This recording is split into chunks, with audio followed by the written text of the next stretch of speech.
All right, my friends, air signs, Gemini, Libra, Aquarius, welcome to your pick a pile. It's Windy Wednesdays. Yes, you're sharing Wednesday with water now. Windy Wednesdays, Water Wednesdays. It's a pick a pile. It's for you. Gemini, Libra, Aquarius. Pile 1 will be the Light Seers Tarot. Pile 2 will be the Aquarian Tarot deck. This is a classic vintage deck from 1970. And our final deck will be the Cosmic Tarot. Definitely a staple in our air sign endeavors. So we'll go ahead and get into it. I hope everybody's doing well out there. Thank you so much for being here. It does mean the world to me. So without further ado, let's get into it. Pile 1 for the air signs. Gemini, Libra, Aquarius. Okay, we're kicking it off with the 7 of Swords. Good, that's fun. Always a good sign there. No, not really. Maybe. Doesn't mean anything yet. Let's find out. Too many cards. See, yeah, it's being resistant too. It is being sneaky. It's like, oh, maybe I'll tell you, but you have to take 3 cards, and they're upside down. No. How about no? How about no? 8 of Cups. How about no? Yeah, it's like, oh, well, you know, click the link below, and I'll tell you how you won $1 million. No. No. Look at this bratty ass energy. What a pain in the ass. Okay. All right, we need one more card here. Come on now. Seriously. One more card. If you picked this pile, by the way, you can pick pile 1, pile 2, pile 3, or any combination. So if you were on the fence about piles, you could add a pile. It could be any combination of the 3 or all 3. So just heads up. But this pile, my goodness, just really, seriously, I can't get one more card. All right. All right, I'm going to take the one that's on my wrist. You see that? That's the one we're taking. Goodness sakes. Freaking jerk. Queen of Swords, yeah. Knight of Wands on the bottom. Yeah. If you picked this pile, you're probably dealing with a selfish individual that likes to lie to you. It doesn't have to be romantic, right? Of course, but the Knight of Wands, he's Mr. Smooth guy. He's a smooth talker. So this could be, obviously, depending on your disposition, this could be about some kind of smooth talking romantic interest, you know, a flirt. Basically, talks a big game but never delivers, right? And it's always, I've got to do this, I've got to do that. Like, some of you, it's about a person that owes you money. Wow, that was specific. Yeah, something about it, something, or you know, something. They owe you something, and it's always this and that and the other. Like I was saying, click on the link here and yada yada. It's like, no. I think you're just giving up on it and cutting it off. I mean, the 8 of Cups and the Queen of Swords, to me, is a clear indication that you are choosing to walk away from this situation and cut them out, because you can see right through the games. There's no, you know, they keep trying to do all this smoke and mirrors, they just lie to you. They just lie to you all the time, and you know that. And I think you're fed up with it, and you're choosing to walk away from it. What an annoying person. That was irritating as all. I don't know, and I don't normally, you know, listen, friends, we're all developing our skills every day that we practice them, and I'm finding that this sort of occasionally does happen. That was a bit of a channel, and it's like, I don't know what's up with this person, but they are super flaky. And I see this right here. You see that little lip sticking out? That says Hierophant. That is a card of Taurus. Maybe for one of you out there, or for some of you out there, this situation may be involving somebody who's a Taurus or has a strong, I don't know what, Taurus sun, moon, or rising, I suppose, or any combination. I don't know. I personally have 5 Taurus placements. So anyway, if you happen to know me personally and you think I'm lying to you about something, sorry. I don't know. But anyway, it's not about me. That's definitely not me. This situation's just coming to an end. So be it romantic, being a friendship, whatever it is, you see it clearly. You know, it's like you're sitting in a perspective here where you can see the red flag, you know, the red flags and the caution, and then the no-go signs here. You're just definitely ready to cut that off, cut that person out. So that's pile one. We're getting rid of the idiot vibes there. I don't know. That person's annoying. I don't like them either. Okay, let's get into pile two. I mean, love and light to everyone out there. But let's get into pile two here. The Aquarian Tarot for our air signs. Gemini, Libra, Aquarius. Right away, we have the Hermit. Okay. You see I'm being very gentle with these. I was gifted these cards. They're really beautiful. Kind of a collectible thing, so very cool. All right, Hermit.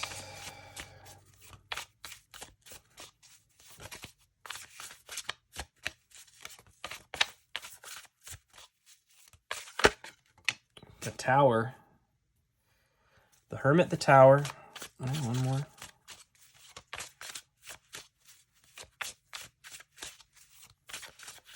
One more card, please, for our air signs. Gemini, Libra, Aquarius. All right, I'll do three more. Oh, there we go. We're going to take this one right here. Boop, boop. I don't know what it is yet. The Page of Swords. Okay, underlying the deck is the Seven of Pentacles.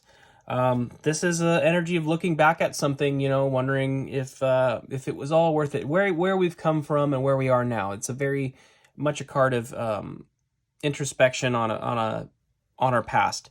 What I see going on here that looks pretty apparent is there's some kind of big change in our lives, you know. Some kind of change that's really sort of taken away a lot from us, you know, that we feel like it's taken away a lot from us. The Tower, you know, the intervention from the sky, the lightning bolt that strikes the tower, it's like that removes all of the established stuff we've built, all of the layers upon layers upon layers of things that we felt were authoritative in a sense, like it has to be this way. You know, if you think of the Tower as many, many layers of say beliefs or traditions or just ways you see the world, it's like, well, you know, I have to believe this because this thing is I believe this to be true, and so on and so forth. The Tower is removing all that in a sense, like bringing it back down to its foundation. So then you're left with sort of a core, you're left with not much else other than like more of your true nature. And I feel like you're looking back at something and wondering about the situation that removed a lot of things from your life.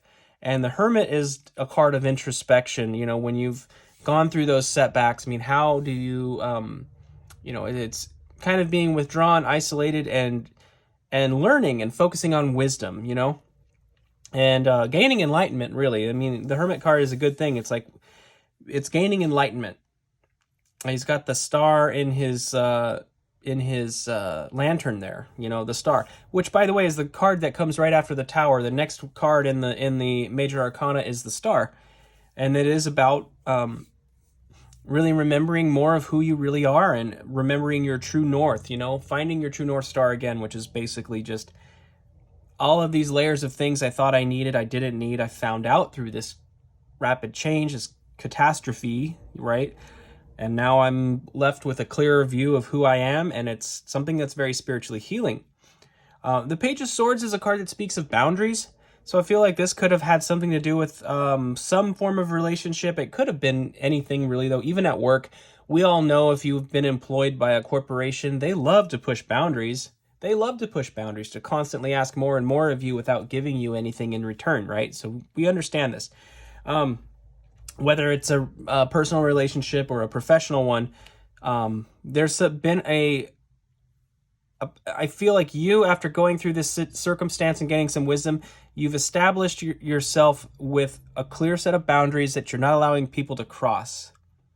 And that is a very good thing. But somewhere in your internal world, I feel like you are kind of looking back at things and just wondering if it was all worth it. Whatever this big change was, you're looking back at it and just kind of questioning yourself a little bit, maybe doubting yourself a little bit. And I think what's really important here to remember is, with this Hermit card, is you have gained insight and wisdom.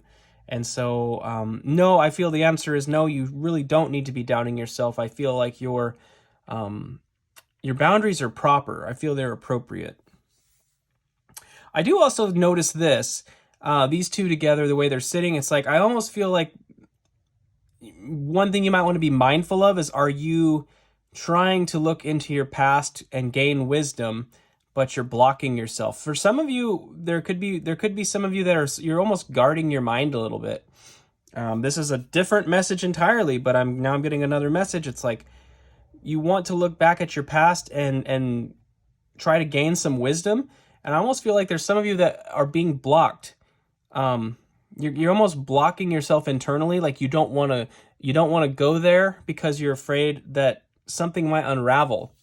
If this is about, say, a political belief or a spiritual belief or, religious belief, whatever, there may be part of you that's intrigued and curious about looking into something, but there's maybe a subconscious fear that something is going to come apart.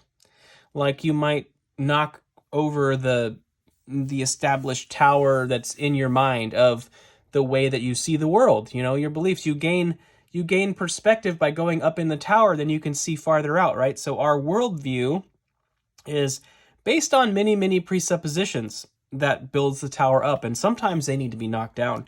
So for some of you, you're being called to wisdom, you're being called to look into yourself, and there's an obstacle of your own doing. The Page of Swords is also one of kind of study as well. The Page of Swords can be legalistic and very by the book, so to speak. So for this aspect of the message, if you pick this pile, there is something, it's like, I feel like you're trying to guard something you hold dear with some sense of intellect.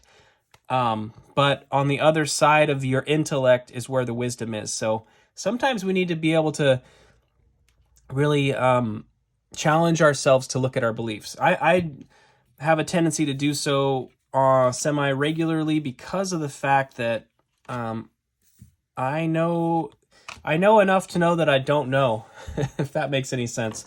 So that was pile 2. Let's go ahead and get into pile 3 here. Okay. Pile 3 for my air signs. Gemini, Libra, Aquarius. Gemini, Libra, Aquarius, air signs. All right, friends. I'm going to go with that one. Okay, Prince of Swords. That is the Knight of Swords. Okay. You can see in the corner of that card, he does have a book there, like I was just discussing if you were watching pile 2. Yeah, interesting. All right. Yes. Swords are, air. Yeah, it's the element of the mind and of communication, so it should make sense, of course. All right, 2 more cards, please. Gemini, Libra, Aquarius. Gemini, Libra, Aquarius. 2 more sides. All right, I'll do 3 more shuffles here, and then we're pulling. 2 and 3. 5 of Pentacles and the 8 of Swords. All right, what's the underlying? 7 of Pentacles. All right, 7 of Pentacles underlined pile 2. If you chose multiple piles, I feel like there's some overlap here. Certainly, that is an interesting 7 of Pentacles. It's just a little bit dreary. maybe some overlap. Now the Prince of Swords, that's the Knight of Swords. That's the fastest moving knight in the deck in the tarot classically. That can be a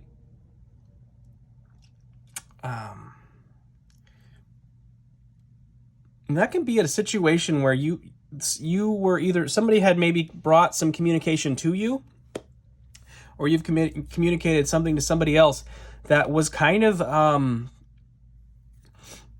caused a lot of concern. I think whatever was said, it has somebody, either you or the other person, feeling left out in the cold and feeling stuck, like unable to move forward. Basically, the Eight of Swords is a card of like feeling totally stuck, and the Five of Pentacles is a card of feeling left out, and very, very certainly around the area of finance and material, feeling left out in the cold, basically.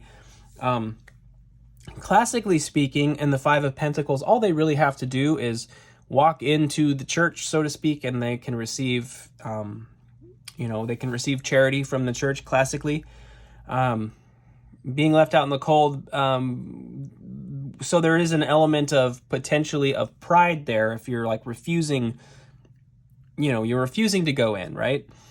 Or the other person, but they feel stuck. The answer, and I like this too because this is not normal in tarot, but there's two people in here, a man and a woman, in this Eight of Swords, and they feel stuck, and they have their backs turned to one another.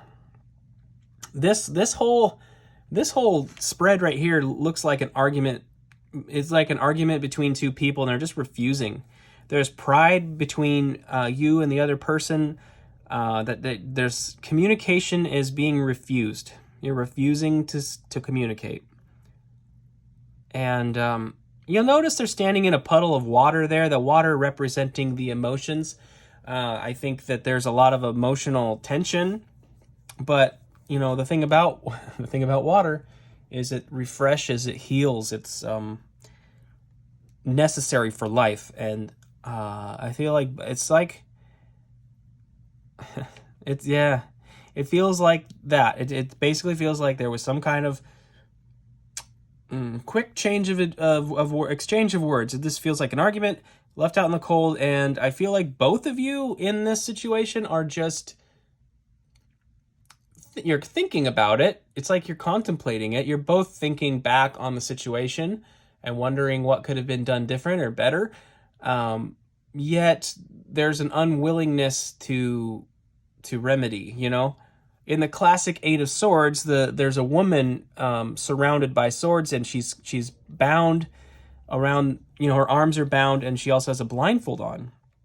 And the thing that I like to point out in that card is that she has her ears available to hear, and she has her mouth available to speak. And this really embodies that in a big way, I feel, because they're just refusing to talk. So if you chose this pile, I feel like it is a good time to maybe look within and ask yourself, am I being stubborn for a good reason?